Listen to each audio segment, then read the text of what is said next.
मधुर नाम सीताराम सीताराम मधुर मधुर नाम सीताराम सीताराम मधुर नाम सीताराम सीताराम। सब लोग आइए। मधुर मधुर नाम सीताराम सीताराम मधुर मधुर नाम सीताराम सीताराम मधुर मधुर नाम सीताराम सीताराम। स्वाहा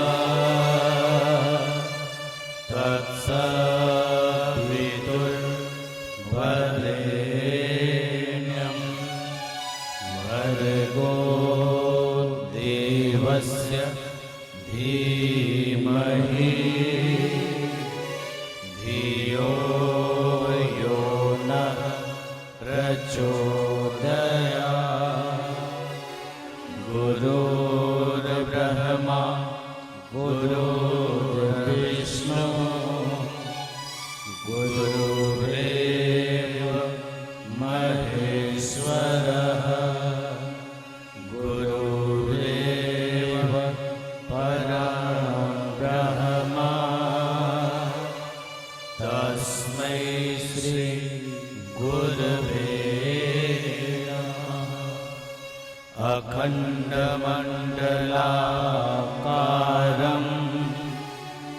व्याप्तं येन चराचरं तत्पदं दर्शितं येन तस्मै श्री गुरुवे नमः। गुरुवर गुरुता दीजिए हे पावन श्री राम। जन जन के सुख चैन हित कभी न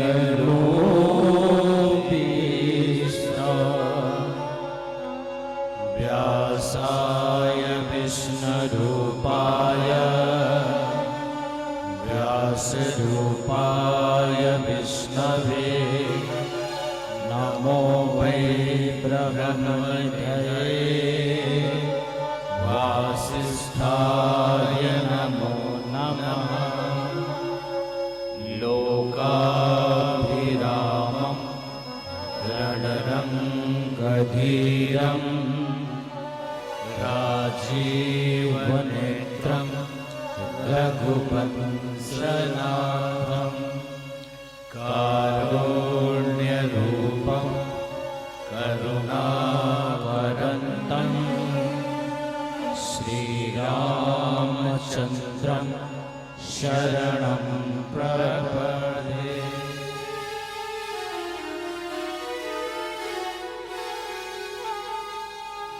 पुनि मन वचन कर्म रघुनायक मुनि मन वचन कर्म रघुनायक शरण कमल बंदहु सब लायक चरण कमल बंदहु सब लायक राजीव नयन धरे धनुषायक राजीव नयन हरे धनुषायक भगत विपत्ति बनु जन सुखदायक भगत विपत्ति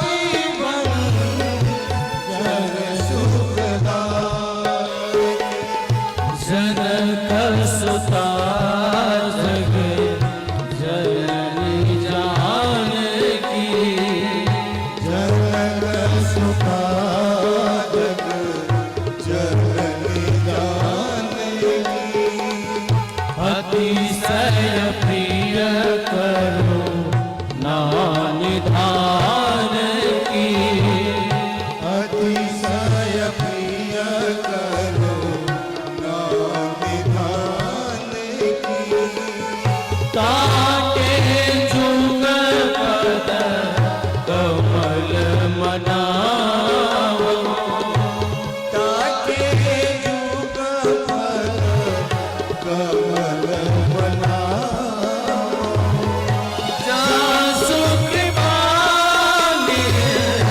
निर्मलमति पावो आसु कृपा निर्मलमति पाओ जासु कृपा निर्मलमति पावो जासु कृपा निर्मलमति पाओ आए हनुमंत बिराजिए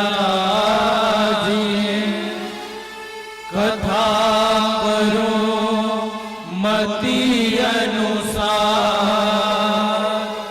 प्रेम सहित गति धरो पधारिए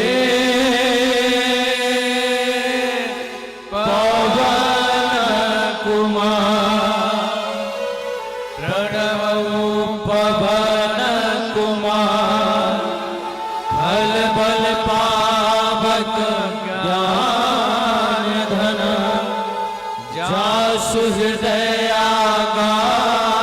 हृदयागार बसहि राम सरचाप धर मनोजवं मारुततुल्यवेगं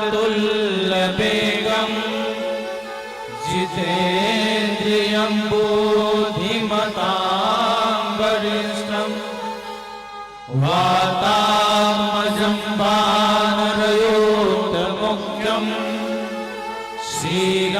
श्रीरामदूतं शरणं प्रपदे महावीर विनय हनुमाना महावीर विनय बहु हनुमाना राम जासु जैसे आप बखाना राम जासु जैसे आप बखाना सादर सिवही नाई अब माता सादर सिवही नायब माता परिणव भी सदा राम गुण गाथा परिणव भी सदा राम गुण गाता मंगल भवन अमंगल हारी मंगल भवन अमंगल हारी प्रभु सुदशरथ अजिर बिहारी प्रभु सुदशरथ अजिर बिहारी मंगल भवन अमंगल हारी मंगल भवन अमंगल हारी प्रभु सुदशरथ अजिर बिहारी प्रभु सुदशरथ अजिर बिहारी मोद सुधारहि सो सब भाटी मोर सुधारहि सो सब भाती जासु कृपा नहीं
पवन सुत हनुमान की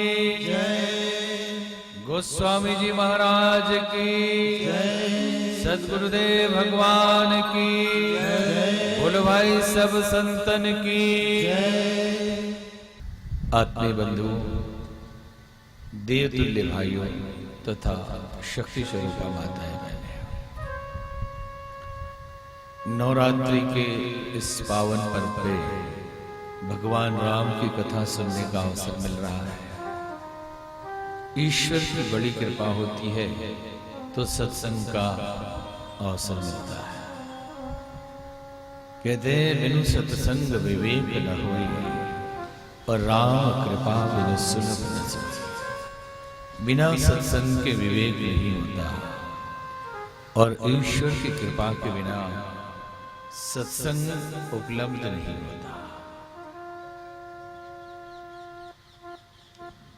यज्ञ रक्षा के लिए भगवान राम और लखन जी गए थे, वहां तक का प्रसंग कल सुनाया गया।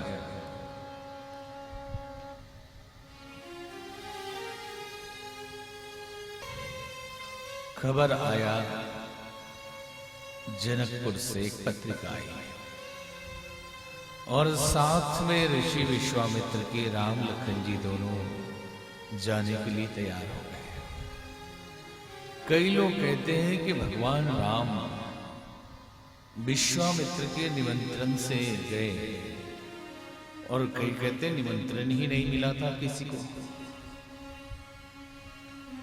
दीप दीप के भूपति नाना आए सुनी जे हम पन ठाना, कि हमने जो प्रतिज्ञा की है ये सुनकर सब आए, परंतु निमंत्रण तो भेजा ही था सबको। तो राजा दशरथ को निमंत्रण क्यों नहीं भेजा? अगर राजा दशरथ को निमंत्रण मिला होता तो राजा दशरथ के निमंत्रण से राम जी जाते, अथवा राम जी गुरुदेव के साथ गए तो राजा दशरथ भी वहां आते। राजा दशरथ को निमंत्रण नहीं मिला। कई संत कहते हैं क्यों नहीं मिला?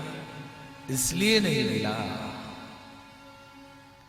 कि एक बार राजा जनक शिकार करते करते अवध की सीमा में चले गए। शिकार करने में हिरण को मारने के चक्कर में एक गाय को तीर लग गई। गाय मर गई, गौ हत्या का पाप लगा।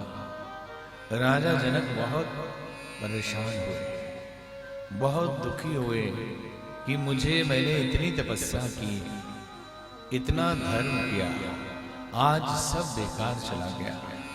गौ हत्या का पाप मुझे लग गया। उनके पुरोहित साथ में थे। उन्होंने कहा, राजा आप जिस राज्य में आए हैं यहाँ के राजा बड़े प्रतापी हैं, वो चाहे तो आपको गौ हत्या के पाप से मुक्ति मिल सकती है। खबर भेजी गई, दूत गए राजा दशरथ के पास और राजा दशरथ उस समय ध्यान पूजा पाठ में लगे थे। उन्होंने जल का एक पात्र उठाया और अपने एक कर्मचारी को दे दिया कि ले जाकर ये जल छिड़क देना, गाय जीवित हो जाएगी। और राजा जनक की गौ हत्या का पाप समाप्त हो गया। दूत गया, उसने गाय पे जल छिड़का, गाय जीवित हो गई। गौ हत्या के पाप से राजा जनक मुक्त हो गए। एक संत जन कहते हैं ऐसा, तो कहते हैं शायद इसलिए निमंत्रण नहीं भेजा कि अभी भी कहीं व्यस्त हो और अपने किसी कर्मचारी को भेज दिए और कर्मचारी आकर धनुष तोड़ देगा तो क्या हम सीता जी का विवाह कर्मचारी से करेंगे? इसलिए उनको निमंत्रण ही न दो। शायद ये कारण रहा हो। धनुष से जग सुनी रघुकुल नाथा, हरसि चले मुनिवर के साथ। धनुष यज्ञ सुनकर भगवान राम मुनि के साथ हर्षित होकर चले। रास्ते में जाते जाते एक बहुत विचित्र अद्भुत आश्रम दिखाई पड़ा। आश्रम एक दीख मगमाही, खग मृग जीव जंतु तहनाही। कोई भी आश्रम हो तो वहां गाय होगी, कोई साधु संत होंगे, ऋषि मुनि होंगे, यज्ञ हवन होगा। आश्रम ऐसे तो होता नहीं। और ये ऐसा विचित्र आश्रम था, खग मृग पक्षी भी नहीं, हिरण भी नहीं, जीव जंतु तह नाहि। जीव जंतु भी वहां नहीं थे। मनुष्य तो छोड़िए, कोई प्राणी किसी भी प्रकार के वहां नहीं थे। और आश्रम सुंदर बना हुआ था।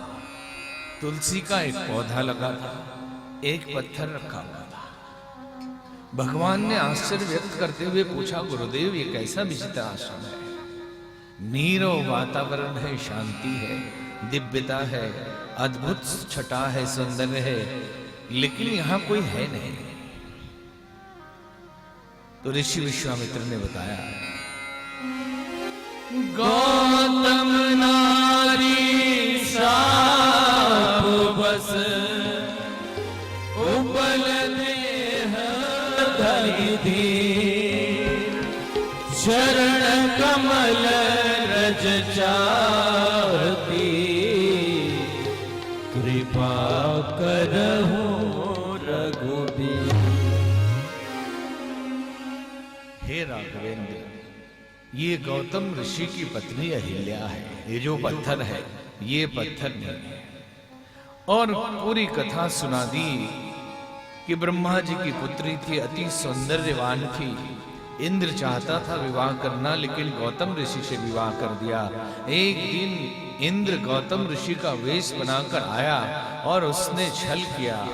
गौतम ऋषि ने श्राप दे दिया इंद्र को कि तुम्हारे शरीर में 1000 जगह छिद्र हो जाए। और अहिल्या को भी श्राप दिया कि पत्थर बन जाओ। दोनों ने विनती की। इंद्र भी रोने लगा, विलाप करने लगा, प्रभु मैंने ईर्ष्यावश ऐसा किया था और मुझसे गलती हुई है, क्षमा कर दे। तो साधु तो क्षमा करते हैं। संत हृदय नवनीत समान, कहा कविन पर कहीं न जाना। निज परिताप द्रवहि नवनीता, पर दुख द्रवहि संत सुपुनीता। गोस्वामी जी ने लिखा कि संत हृदय नवनीत अर्थात मक्खन के समान होता है, जो पिघल जाता है। लेकिन आगे लिखा कि जिसने भी लिखा उसे लिखना नहीं आया। निज परिताप द्रवहि नवनीता। अगर मक्खन को खुद गर्मी लगे तो वो पिघल गया, लेकिन संत तो दूसरों को भी गर्मी लग जाए तो पिघल जाते हैं, दूसरों को भी तकलीफ हो जाए तो दुखी हो जाते हैं, द्रवित हो जाते हैं। तो इतना नाराज होने के पश्चात भी, श्राप देने के बाद भी पिघल गए तुरंत। फिर उन्होंने आशीर्वाद दिया, इंद्र तूने गलती की है, श्राप दिया मैंने, लेकिन मैं आशीर्वाद देता हूं कि भगवान जब दूल्हे के रूप में जनकपुर जाएंगे तो सारी दुनिया अपने अपने नेत्रों से, 2 आंखों से निहारेगी उन्हें, और तुम्हारे शरीर के ये 1000 छिद्र आंखें बन जाएंगी और तू 1000 आंखों से भगवान के दर्शन करेगा।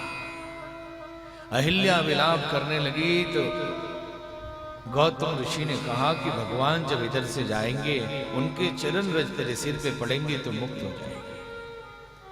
सारी कथा सुनाई ऋषि विश्वामित्र ने राम जी को और कहा कि हे राघव, अब इनका कल्याण करिए।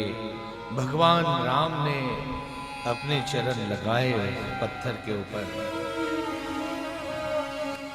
परे सतपद पावन, शोक न सावन, प्रगट भई तप पुंज सही।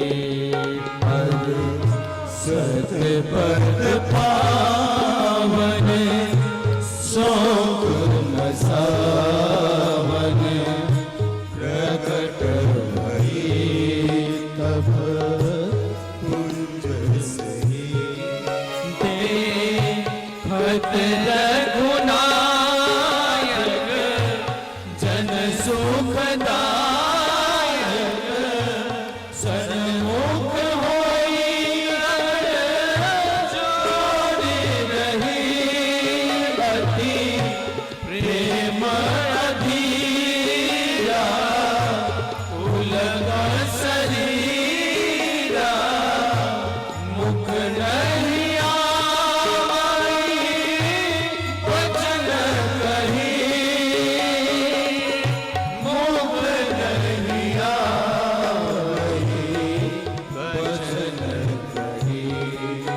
अतिशय बड़भागी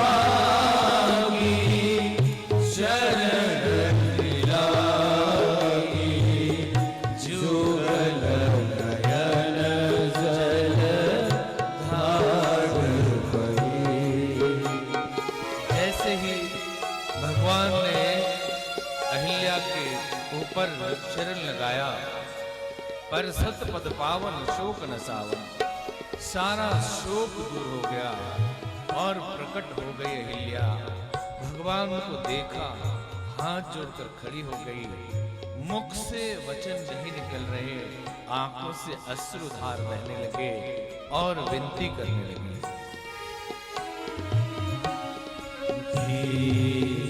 रजमन की प्रभु पहुँचीना रघुपति कृपा भगति पाई। अति निर्मल वाणी स्तुति ठाई ज्ञान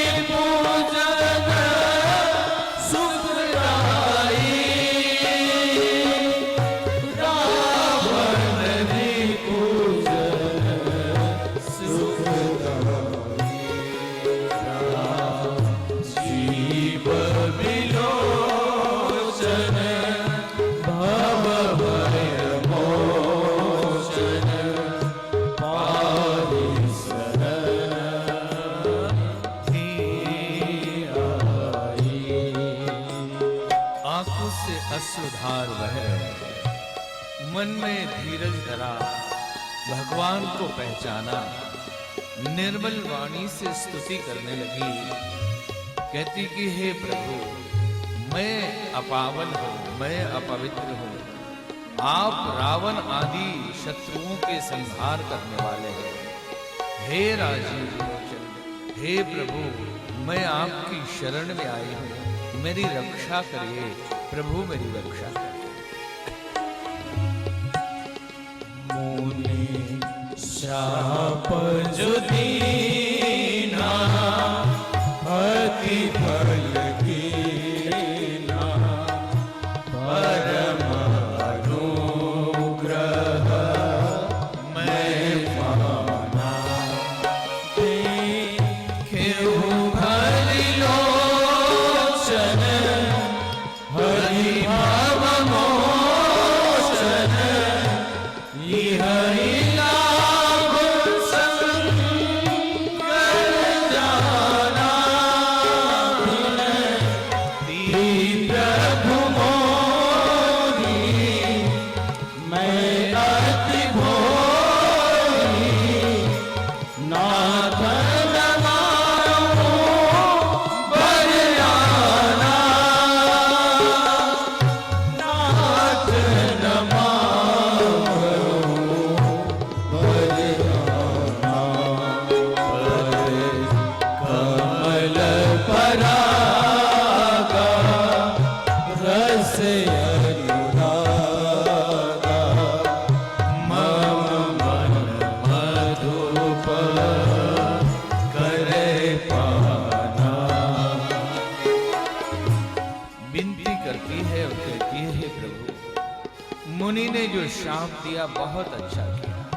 मुनि शाप जो दीना अति भल कीन्हा, परम अनुग्रह मैं माना। उनके शाप को मैं बहुत बड़ा अनुग्रह मान रहा हूं। और भर आंखों से भगवान को निहारा और कहती है कि जिनका दर्शन करना शंकर भगवान भी भला मानते हैं, आज मुझे वो दर्शन हो गए। विनती प्रभु मोरी मैं अति भोली। हे प्रभु, आपसे एक विनती है, मैं बहुत भोली हूँ, मुझे कुछ नहीं चाहिए। आपके चरण कमलों के रस का पान मेरा मन रूपी भौरा करता रहे, बस यही कृपा करें। जही पर पद सुर सरिता परम पुनीता प्रगट भई शिव शीश धरी सोई पद पंकज जहि पूजत आज मम सिर धरे कृपाल हरि भांति सिधारी गौतम नारी बार बार हरि चरण परी बार बार हरि चरण परी जो अति मन भावा सो वर पावा जन लोकला आनंद हरि सतपद पावन शोक नसावन प्रगट भई तप पुंज सही कहते जही पद सुर सरिता, जिन चरणों से गंगा जी निकली, भगवान विष्णु के चरणों से गंगा जी निकली। और भगवान विष्णु कौन है? राम जी के रूप में आए। जही पद सुर सरिता परम पुनीता प्रगट भई शिव शीश धरी। प्रगट भई तो शिव जी ने अपने सिर पे धारण किया। सोई पद पंकज, वही चरण कमल आज मेरे सिर पे भी पड़ गए। इससे बड़ा सौभाग्य और क्या हो सकता है? ऐसे ही प्रार्थना करते हुए गौतम जी की पत्नी अहिल्या अपने पति के लोक गई। चले राम लक्ष्मण मुनि संगा, गए जहां जग पावनी गंगा। राम लखन जी मुनि के साथ गंगा जी के किनारे पहुंचे और ऋषि विश्वामित्र ने कहा, हे राघव, ये गंगा जी आपके ही कुल की देन है। और पूरी कथा सुनाई कि कैसे राजा सगर अश्वमेध यज्ञ कर रहे थे और उनके घोड़े को इंद्र ने कपिल मुनि के आश्रम में छुपा दिया था। ढूंढने गए जब सगर पुत्र, तो उनको लगा कपिल मुनि ने हमारा घोड़ा छुपाया था। अब शब्द बोला, इन्होंने अभद्र व्यवहार किया। कपिल मुनि ने श्राप दे दिया, सूखा पड़ गया, सब मर गए। ऐसा मान ले राजा सगर के 60,000 पुत्र। राजा सगर ने विनती की, मुनिवर कैसे मुक्ति मिलेगी? उन्होंने कहा, आपके कुल में कोई पैदा हो जो कठिन तपस्या करे और स्वर्ग से गंगा जी को धरती पर लाए। अनेक पुत्र हुए, सबने कोशिश की, तपस्या की, प्रयत्न किए, सबके प्रयत्न विफल रहे। परंतु उसी कुल में भगीरथ हुए जिन्होंने कठिन तपस्या करके गंगा जी को लाने की तैयारी की। गंगा जी धरती पर आने के लिए राजी तो हो गई, लेकिन कहा कि मेरे इस प्रचंड वेग को कौन रोक पाएगा? इसलिए शिव जी की आराधना करो, वही समाधान दे सकते हैं। भगवान भोलेनाथ की आराधना की। भगीरथ ने, महादेव तैयार हुए कि गंगा को आने के लिए बोलो, मैं अपनी जटाओं में समेट लूंगा। गंगा जी स्वर्ग से आई, शिव जी की जटाओं में समाई और वहां से थोड़ी धार बन के गोमुख से निकली, गंगा सागर तक पहुंची। ये वही गंगा जी है। भगवान राम ने गंगा जी की स्तुति की, पूजा पाठ किया, फिर आगे बढ़े। मार्ग में जनकपुर की सीमा आ चुकी थी। अद्भुत सौंदर्य, स्वर्ग जैसा सौंदर्य था जनकपुर का। बाग बगीचा, वन उपवन और मकान जो थे, महल जो थे, सृष्टि, वणिक और व्यापारियों के महल भी राजाओं के महल से सुंदर दिखते थे। किसी राज्य के राजा का जो महल होगा उससे भी सुंदर व्यापारियों के महल थे। मणियां लगी थी पर्दों में, सीढ़ियों में।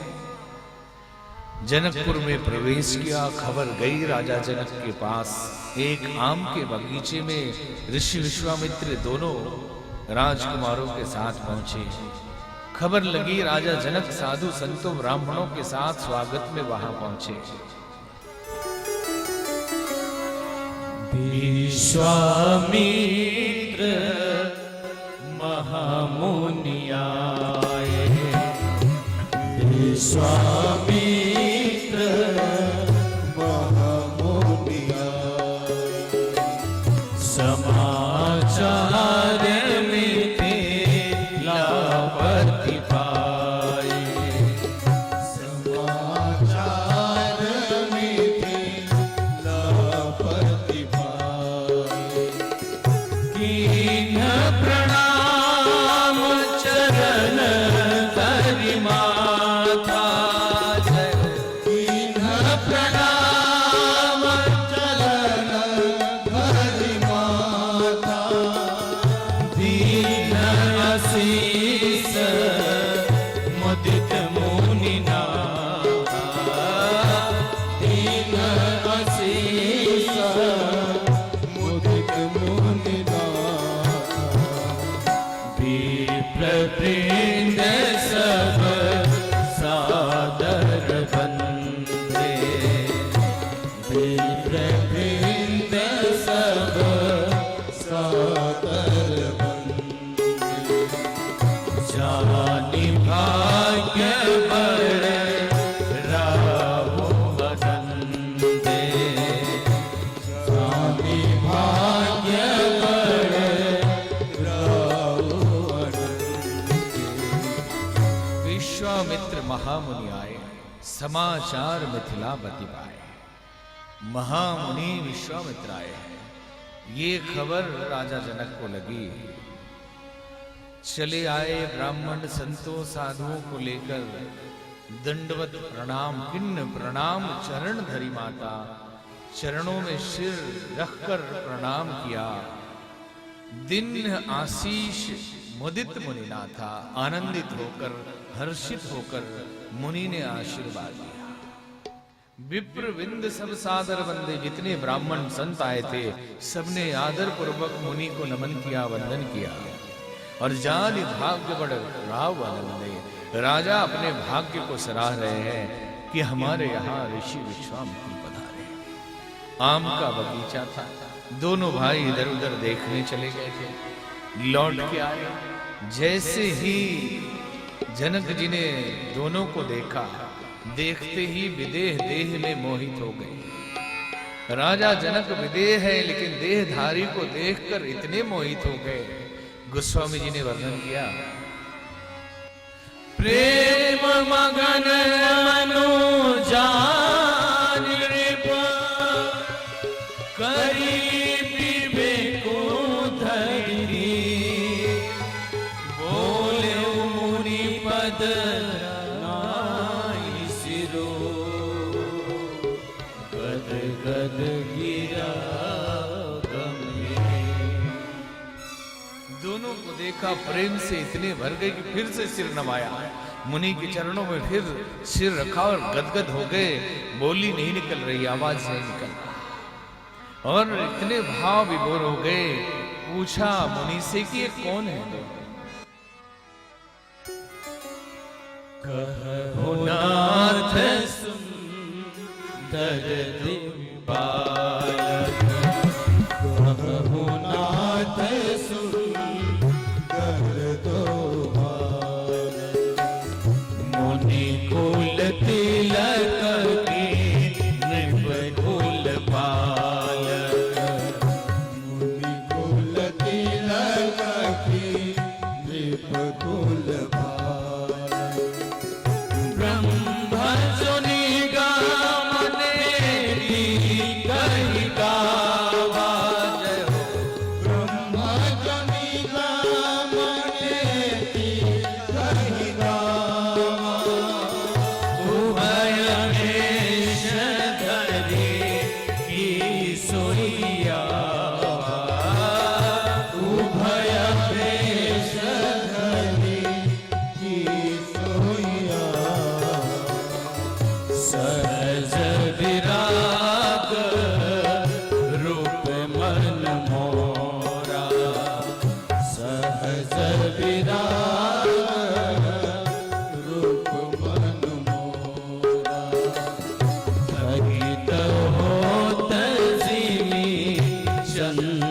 चकोरा। भजित होत जीवी चंद चकोरा। ताते प्रभु चहु सति भावो। ताते प्रभु पूछहु सति भाव। कहु नाथ जने करहु दुरावो। कहु नाथ जने करहु दुरावो। से पूछा राजा जनक ने, आवाज निकल नहीं रही, गदगद हो गए, मोहित हो गए देखकर इस अद्भुत सौंदर्य रूप को, और कहते हैं कि कहो नाथ सुंदर दो बालक। हे नाथ, ये सुंदर दो बालक कौन है?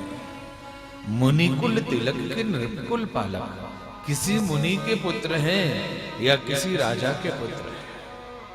इनको देख के मेरा मन ऐसा हो गया जैसे चांद को देखकर चकोरा हो जाता है। ब्रह्म जो निगम नेति कही गावा, उभय भेष धरि की सोई आवा। ब्रह्म के लिए जो न इति कहा जाता है कि ये भी नहीं, कहीं वही शरीर धारण करके तो नहीं आ गए? इतना सुंदर तो कोई हो नहीं सकता। बार बार पूछते हैं, सहज विराग रूप मन मोरा। सहज वैराग्य में रहने वाला मन आज शरीर में क्यों लग गया? इनको देख के इतना आकर्षण क्यों हो गया? तात इसलिए पूछ रहा हूं, आप सच सच बताइए ये कौन है? इन्हीं विलोकित अति अनुरागा, इन्हीं विलोकित अति अनुरागा, बर बस ब्रह्म सुख ही बन त्यागा। जो हमेशा ब्रह्म सुख में रहने वाला मेरा मन, इनको देखकर वो ब्रह्म सुख छोड़कर इन्हीं में लीन हो जा रहा है। रोज जो योगी ब्रह्म को ध्यान करे अंदर और ब्रह्म सामने प्रकट हो जाए तो उसका मन भीतर लगेगा। वो ब्रह्म सामने खड़े हैं तो